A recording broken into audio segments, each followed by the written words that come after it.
let's look at this ficus. This is overgrown.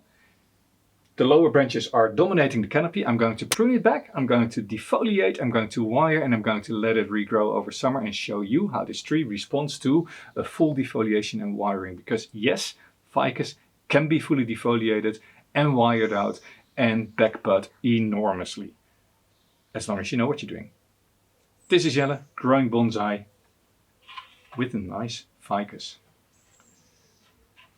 Well, nice. How do you rebuild an overgrown bonsai like a ficus? This ficus has been growing for the last 12 months and I've not done anything to it except for care for it, water it and basically fertilize. Lots of sun, and you can see this is in full health. This is pushing. In fact, it is pushing so much that lower branches starting to dominate the canopy. That in itself is not a problem because I've on purpose left this on last year. This is one of the low branches on the tree. It has some wire scars, so it is not pretty. I'm a little bit sad to see that it hasn't grown out, so I might consider removing it, but I'm not going to. But this has aided in a big cut scar that I have here in the back to be closed. This is an important side branch. These roots I find important because I want to go for negari bonsai style. That means that this is going to be lifted out of the ground further over the next years, and therefore I want to keep quite low branches because overall the tree is going to be higher over the pot. Now, how do you tackle the rest of the design and how do you tackle the decision, what am I going to keep? Well, first of all, because of all the leaves, it is very difficult to see. And I know a lot of people are concerned with defoliating an evergreen tropical tree such as a ficus, but you don't have to be worried. It will deal with it quite well, assuming it is healthy. It is in the middle of the growing season. Right now it is July, which for me is peak growing season. The days are starting to shorten, but the nights are warm, the days are warm. There's a little bit of rain, so it's nice and humid. And this sits in full sun all day long. So this is completely pumped up with energy. This is the time that I could repot. This is the time that I can wire out. So I can do anything to this tree right now. Don't do this with a weak tree just coming out of winter.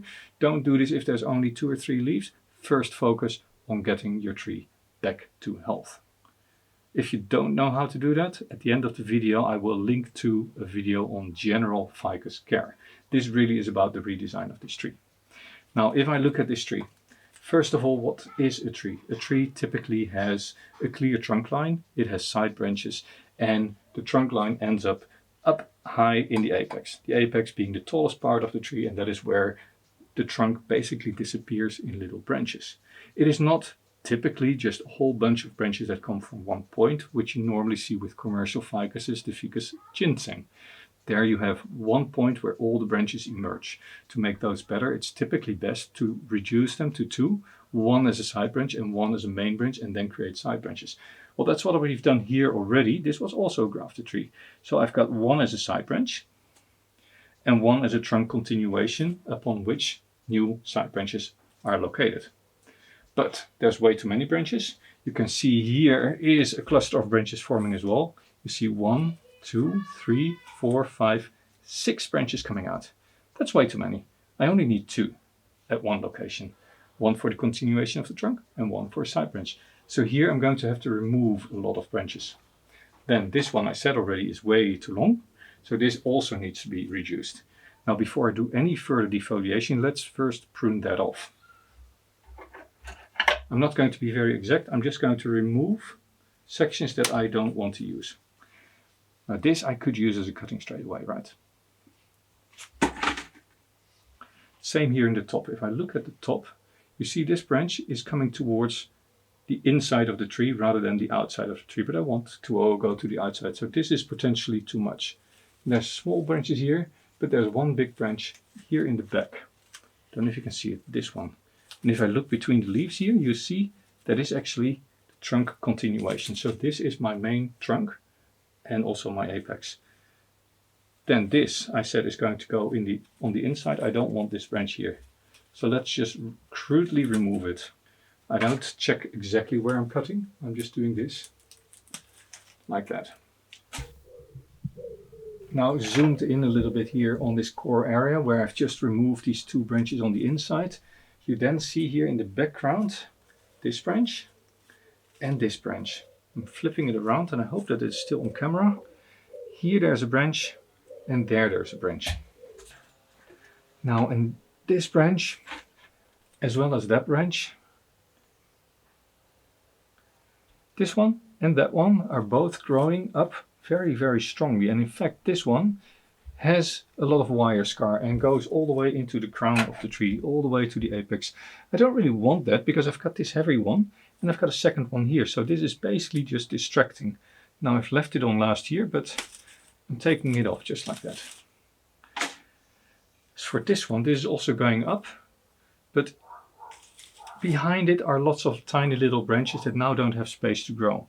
I don't want to remove it completely because these two are actually nice little side branches so they can fill this part of the canopy. So I'm going to just crudely remove this branch here. And I'm going to clean these cuts up later.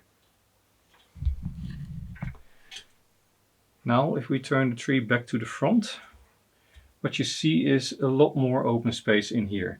But what you also straight away see is that this branch is way too tall if you consider that this is the top of the tree and these are just side branches. So I'm going to go back in and I'm going to look at where does it come from and what can I do. So this is this first big side branch. This is the very tall one, but the tall one has two nice little side branches down low. So I can just here remove a few leaves so I see what I'm doing. So there's these side branches down low here, right? There's one and there's another one going to the side here in the front. So I can just take my concave cutters, go in between them and clip the central one out. Now you see I've made a very big cut, but there's a nice little branch here. There's a nice branch here. This can also go probably, because I'm probably going to use this, but I'm leaving it for now, as it will aid in the overall strength. But if we just look at this tree now, it already is a lot less overgrown, right? So this lower part is really lower, this higher part is really higher. And now I actually am getting to the point that it is getting a little bit difficult to see how I can style this further. And to me that means often I want to remove a lot of the foliage. And key here is that if you are going to defoliate and you hope to get back budding, that you always remove all the growing tips. The growing tips hold back the rest of the branch. So that needs to be done. So yeah, I think that is what I'm going to do. Going to defoliate all the branches. Now this is going to be an uncut video, except for the whole defoliation. I'm just going to do a few branches. Just going to remove a few leaves and the rest I'll leave up to your imagination. Now, removing ficus leaves is not difficult at all. They don't have a visible bud sitting at the base of the leaf, so you can just pull them off and new buds will have to form afterwards. So this is not a problem for ficus. You can just gently remove them. Now, as said, I'm going to remove all the growing tips anyway, so all this length is probably too much. I'm just going to go back. Here's a side branch, there's a side branch, and I can just now already say this is just going to be clipped off. And then I'm taking off all these leaves here, giving me a very nice clean branch to work with later on. And then very gently here on the top, because this is very fresh growth, also remove the leaves. And what did I say? Exactly. Remove the growing tip. And do the same thing here. Remove the growing tip. Then I have to decide whether I want to keep this one or whether I say no, this is way too much, or in fact that's what I'm going to do. Keep this one and remove the other one. And this is just insights for yourself. You need to decide which branches do you want to keep in the final design. That is something that differs from tree to tree. And why did I take this one? Because I'm going to wire this out and probably it's going to be more like this.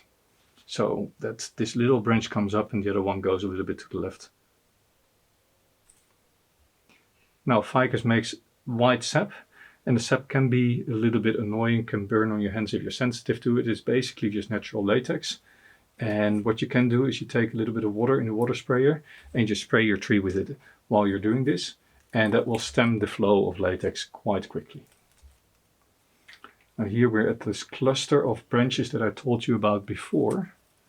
Let me remove a little bit more. You can see there's even more little branches here. And basically what I mean is that if you have a tree that is overgrown but not so healthy, this is typically what I see on fora when people have a young juniper that they just had for a few years and they say, no, look, it's healthy. Look, there's all this growth here on the whole tree, but the rest of the branch is basically just completely devoid of foliage. Now, the way to get the foliage back on a branch like this is basically to say, okay, I'm going to make sure it really starts growing healthily, and you can recognize the health of the tree as before by looking at the growth. This tree actually opens a new leaf every week, every 2 weeks on every single branch. So this here is maybe 1 or 2 months of growth. That's all. Once it is growing, then I just recommend you just remove all the leaves, which is a bit tricky. And then with a scissor, where are my scissors? Here are my scissors. I also remove the fresh growing tip. Now what this does is it stops the auxin production, basically the hormones that tell the rest of the branch, I'm growing strong, you don't need to do anything. By removing the growing tip, auxin drops in the whole branch. Therefore, all these buds that are sitting here in the bark are triggered. Let's start growing. And that's what happens. Now I've just been pulling off the leaves. You can of course also go a more gentle approach and say, I'm just going to cut off the leaves. Just through this little branch, just through the little connection that sits. And naturally you can cut a lot lower as well, right? That will trigger more growth here lower on this branch. Now here there are a lot of small branches growing, so I might actually just remove this completely later on. But this you need to then do throughout the tree. If you only do the 1 or 2 branches, then the response is going to be quite weak. If you don't remove the growing tip, the response is going to be quite weak. So I do this for the whole tree. Then I wire the tree out where possible. I thin out and then I let the tree resprout. And that is something I do only in summer. If you do this in the middle of winter, the response is going to be much slower as well, unless you have grow lights and a very nice warm climate. But typically people growing it as a hobby just have it sitting in windowsill. Then you don't get a response in winter. Hope this helps. Well, and just as I said, I was going to do the defoliation pretty much off camera because it's just a lot of time looking at somebody pulling leaves off branches. I don't know if you can hear it in the background, but my neighbor has started to, I don't know, blow leaves, mow their lawn, vacuum their car. I don't know, what else can you do on a Saturday morning when you have too much time and you're bored? You try to get rid of attention of your kid, of your wife, and you need to get your hobby going. Ridiculous.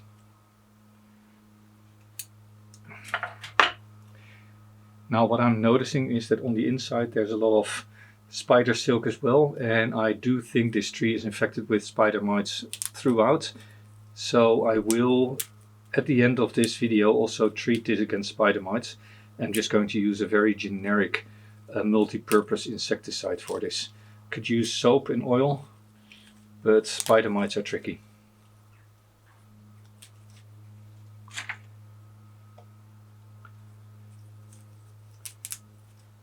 I could of course cut off the leaves. You would then normally just take your scissors and you cut through the petiole, the connection between the leaf itself and the stem. But you leave all these nubbins there. I don't think for ficus that's needed. It is really important to get these green growing tips off, otherwise it will just sprout at the end, and it is important to do this throughout the tree at the same time, otherwise also you will get a very weak response. So I'm just going to do this. I'm going to switch off the camera for a bit, and once it is completely defoliated or when I find something interesting, that's when I'll be back.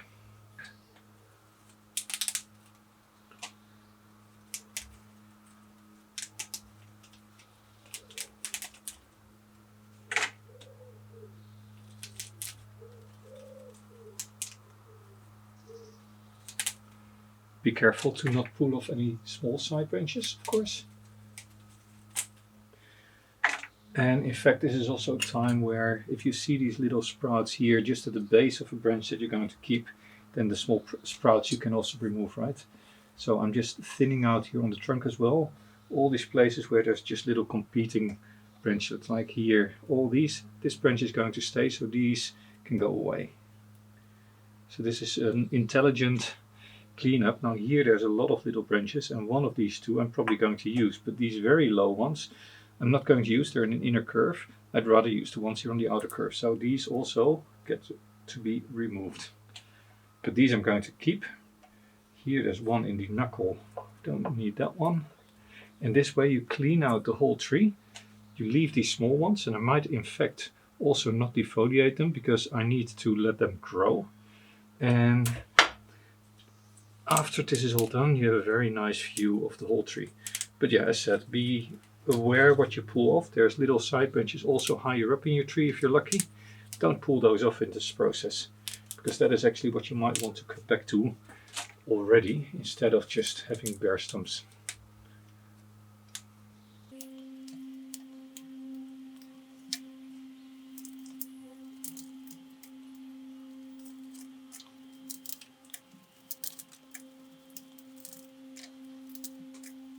Now what you see here is a clear indication of the presence of spider mites. You see all these little things hanging around. Also here there's something there. That means that there's tiny little webs there. Hardly visible to the eye, to us, but it's there. And I think on camera you can't see it, but here there are actually some web fibers as well hanging down. Spider mites being so tiny, you cannot really see them, and the webs that they make are so small that you normally don't notice them. They typically sit here at the bottom of leaves or between two leaves, and you don't see a real spider in place. And that is when you have spider mites. At the same time, you can see that the leaves get dull on the bottom, but it's hard to tell because in this case there's a lot of scale on the leaves. But still, if you look closely, you see they're not as happy and as green as they could be. All signs that this tree is suffering from spider mite.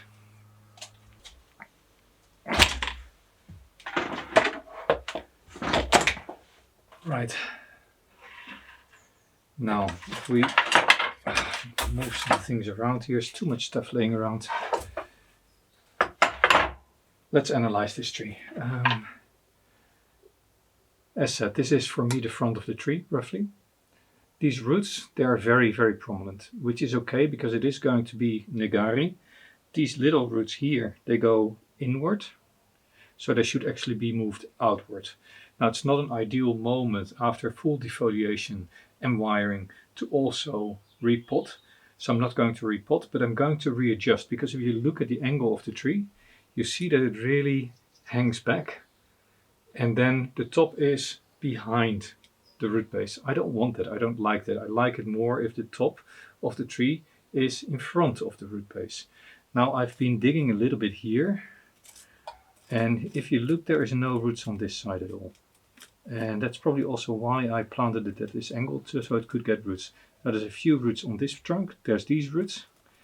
It is not tied into the pot, so I could just gently pull it out of the pot and then readjust the angle a little bit forward and then readjust these two roots without doing too much work on the roots itself. So let me just figure this one out. How am I going to do this?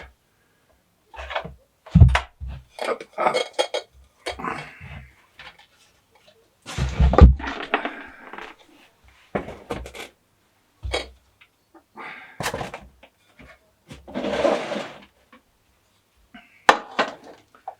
Nice set.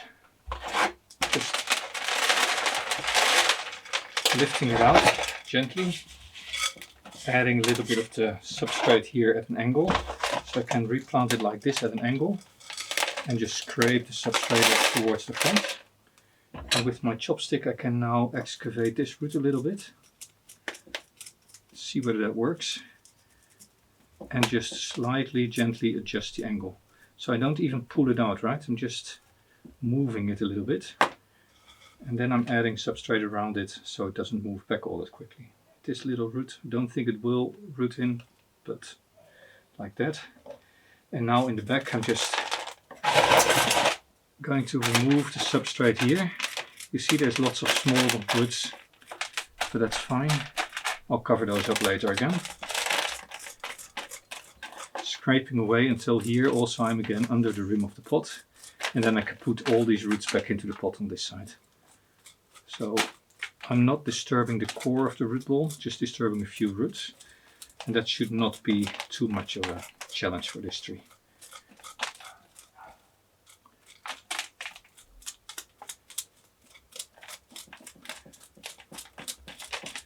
As always, I try to adjust the roots so that they're in a radial fashion and not interlocking with each other. That will create the most natural root base in the end. Scraping deeper around the rim.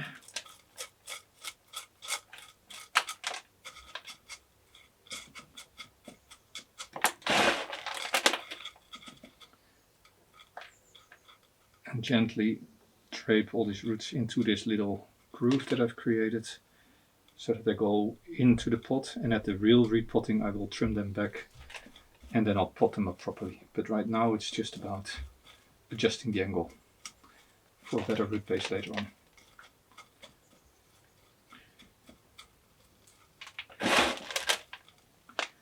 Just a very thin layer of substrate here is all I need. It's going to be quite humid the next couple of days, weeks actually, so it will not dry out completely. You can of course add sphagnum moss on the surface as well to aid these roots, but they don't need all that much help. It is a ficus after all. Then we go to the front, and here we can now of course fill it up, and then the angle adjustment is done.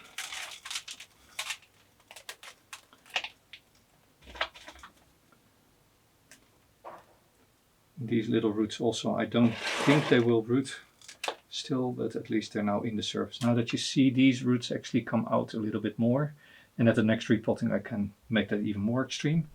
This eventually will be raised completely, and now the top of the tree is in front rather than in the back, and this whole branch line here curves more towards the front of the tree than leans back. Minor adjustment, but it will make a big difference. Now the fact that this soil is so high is not a problem, because over time this will erode away and it will fit within the story of Negari, where you want the roots to be exposed, right?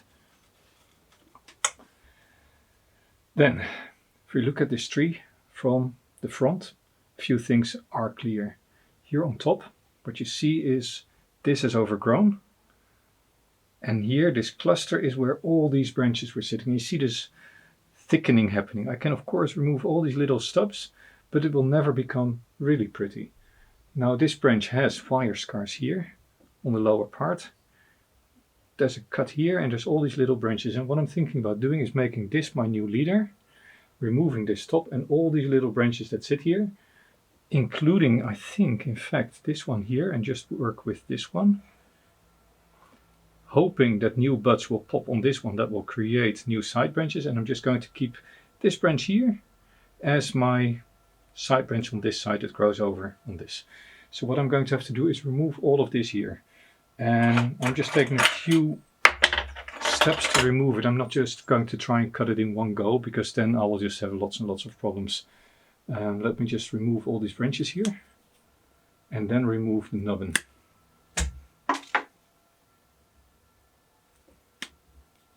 Being gentle, being careful not to cut off this branch that I want to keep, of course. Just like that. This I'm going to keep as well, because that might be a nice little side branch in the beginning. Now I've got a knob cutter, which is rounded on the front, and I'm going to gently tease away here this bulge that sits here. I'm going to create a bigger wound, but ficus with its sap will quite easily close that, and over the next few years it will grow bark over this area, and then you won't notice it as much anymore. There will of course be a scar. This is what you also can do if you have one of those commercial ficuses at home with a cut top. You can gently pry away around the edge and just leave one or two branches to work with, and then wait for the tree to heal the wound further. I know this is drastic, and it looks drastic. Let's not go too deep. It still needs to have a connection and not dry out completely, but I think we're still okay. Now, as I'm holding my nut cutters anyway, there's this wound here. This is where I once cut it, and looking from the front, you see here a nice ridge of bark into this branch, but this sticks out. So let's also remove that while we're at it. This way the wound goes to the back of the tree, and it won't be as noticeable from the front. And as with the top one, over the years this will close over, but it is going to take quite a few years in my climate. Ficus is just not as strong as in the tropics when you're growing it in temperate region. So just a gentle cleanup. Then this side branch is opposite of that one, so don't think I want to keep it for now. This one I will keep. There's a little bud here. Remove all these buds on the trunk line because I don't want to stimulate new growth on the trunk. I want to stimulate all these branches here. With that being done, I can look at this branch. I cut it crudely here, but this is of course a nice continuation and it is a thinning position. So create more taper. I remove this.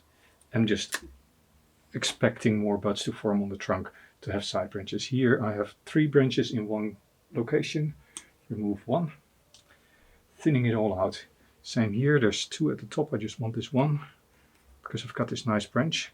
In fact, I don't actually need this whole thing. Again, taper.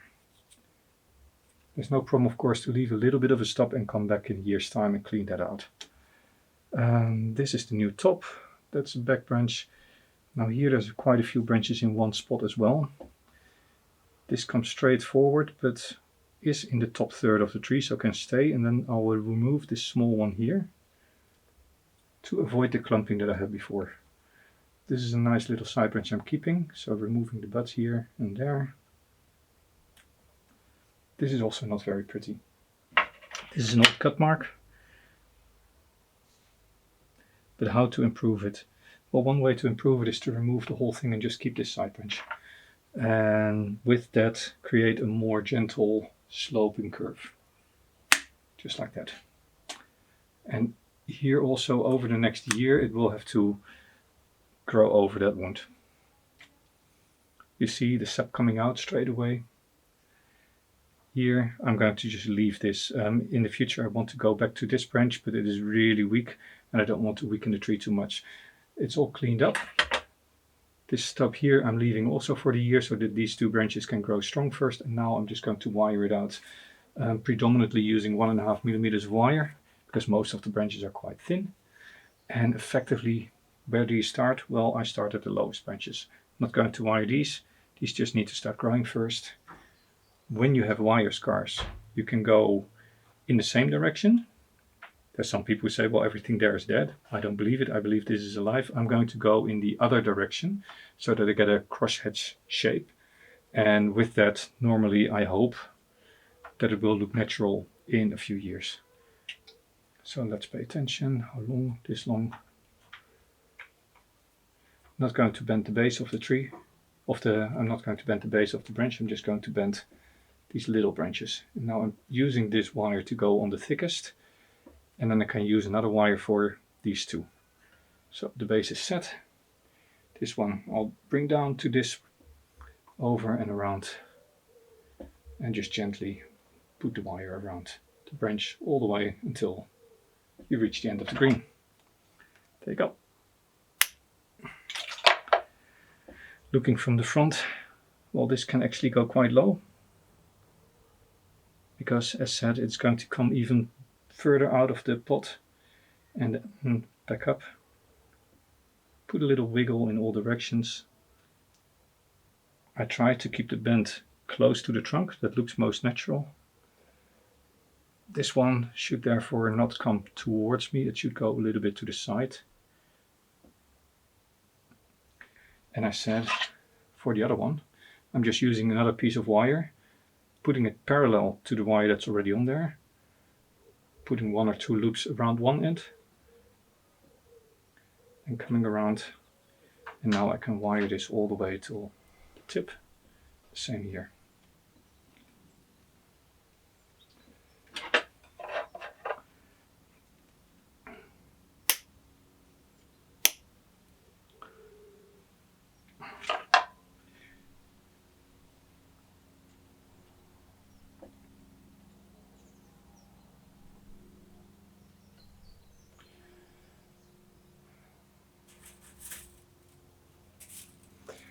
I have two options. I can just wire a little bit of this branch and then the end, or go all the way around. As I recycle the aluminium, I don't mind having a longer piece of wire on there, because I can just reuse later on. And then actually a longer piece of wire is better. Again, trying to create a cross hatch, so I'm going to go in the alternate direction from how the wire was on initially. And here, of course, it is not important to have very tight loops, because I'm not trying to bend this. So I can go in very long loops. Go here, also the base I'm not going to try and bend. I'm only bending this little branch here. And now I've made this too short. But we'll fix that in a second.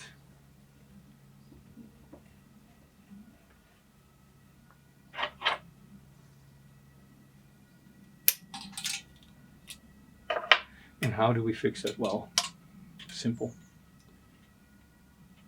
I want to wire the little side branch here. Didn't want to, but now I want to. And I've got a wire here, and now I can just add two gentle loops here, trying not to break it.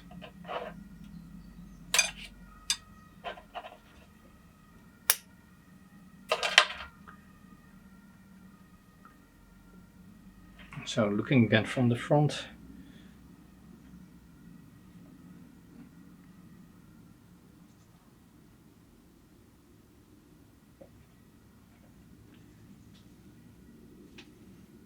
and put this up a little bit more so it fills more of the space. And this will eventually become a new top of the tree.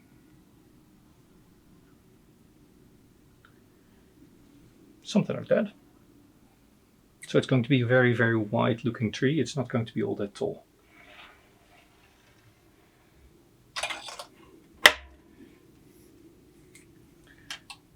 Now there's two options here. I can just coil and continue coiling onto this and just treat it as one branch, or I can go around this little nubbin for more stability.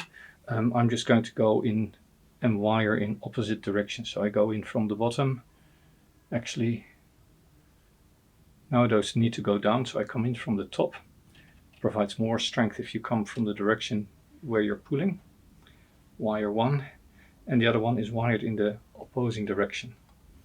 That way you can more easily manipulate these branches initially without affecting each other. Don't think I need to wire the small one.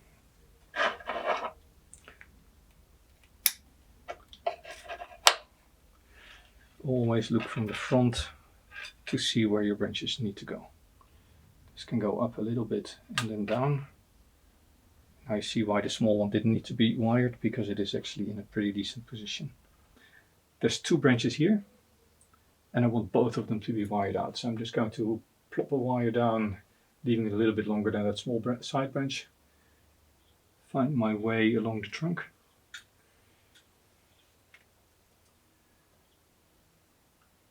And just wire out this top branch.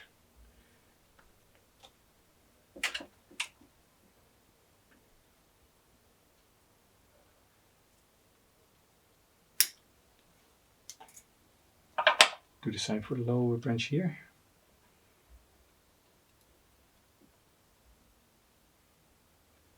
And now I can, of course, do exactly the same thing here. I'm putting it in parallel to the original wire, reaching the side branch, bringing it up and along. This allows me to bend this thicker branch, still with this thinner wire, putting less pressure on the bark, and by having two wires here, less risk of breakage. Let's wire this one. Here again there's two branches, and I'll need to check whether I actually want to wire both of them. I don't think I do. Mostly going to just adjust the angle. Now this needs to come mostly up and maybe a little bit more to this side. So I'm going to first go up to the right and then come back to the left, so that there's a little bit of movement naturally occurring. And then you also see what I said earlier, the side branch now stands nicely to the top. And you can tighten these curves, but you do this over a few minutes. You don't just squeeze and break. Squeeze and bend, because then it will break. If you just squeeze and then gently adjust the curves, then it won't break as quickly. This is coming down because it sits in the shade of this top, and then I want it to come down, up and out.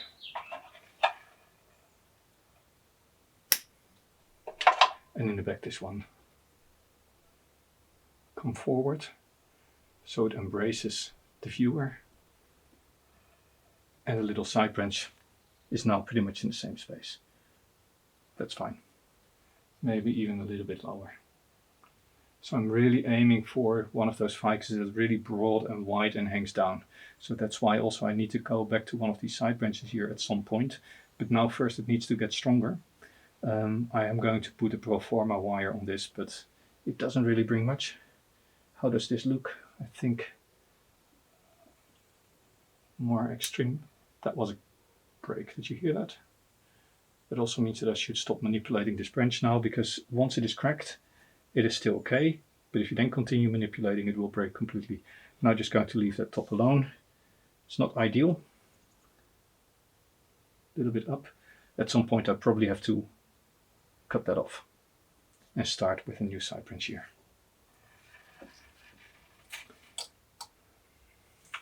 As said, go slow, doesn't break. Go fast, you have a risk. Here, just a tiny little wire on this branch and on the end. And then we're already done with wiring this out for the time being. I see here still quite a few branches, most of which I don't need. So let me just remove this one here in the front. This one can stay, that goes down. The back can go. Then with my knob cutter, clean this out a little bit in case I decide differently later on and want to keep it. Now go back around, up and wire this one out.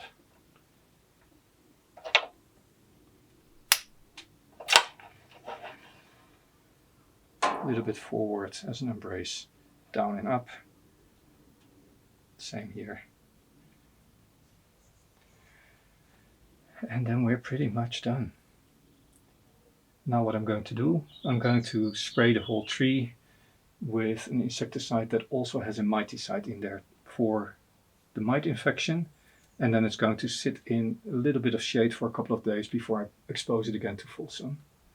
And then we're done with it. And I'll show you in a couple of weeks what it looks like as it is starting to push. Now here this wound is quite crude. I had a knife here.